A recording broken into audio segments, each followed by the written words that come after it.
Aínda que o festivo local trasladouse para mañá venres, a localidade noiesa converteuse nesta xornada nun auténtico fervedoiro de xente que se desplazou ata San Lázaro para participar na Feira Cabalar. A Feira Cabalar, este concurso, pois é un dos grandes atractivos, leva consolidados moitos anos e, digamos, os responsables de levar a cabo esta organización e o desenvolvemento do concurso e tamén o xurado organizado por Xacobe Pérez, pois é xa un clásico na nosa localidade, supón unha afluencia importante de xente á vila. Moitísimos cabalos, moitísimos xeneración de distinta idade, non? Vemos ao abuelo, co pai, co fillo, que xa están comendo pulpo ás 11 da mañán, pero que é algo que identifica o San Marcos, non? A destreza dos xinetes e a beleza dos 80 exemplares inscritos a concurso ofreceron un fermoso espectáculo que non deixou indiferente a ninguén. O espectáculo é para non olvidarse. Moitísimo, aí subimos a mirar os cabalos, que son preciosos. Temos 80 inscricións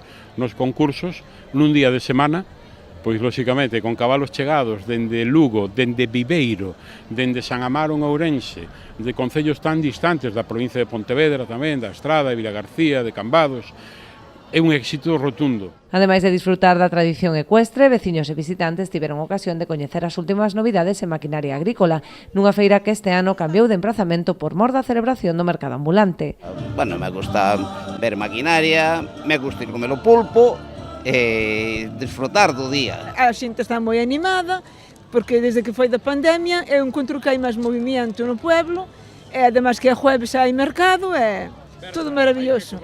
Tralo parón a mediodía para repoñer forzas nos postos gastronómicos, os máis festeiros decidiron continuar a xornada participando nas actividades programadas pros máis pequenos, como a xincana cabalar ou a exhibición de cabalos de tiro que tiveron lugar pola tarde.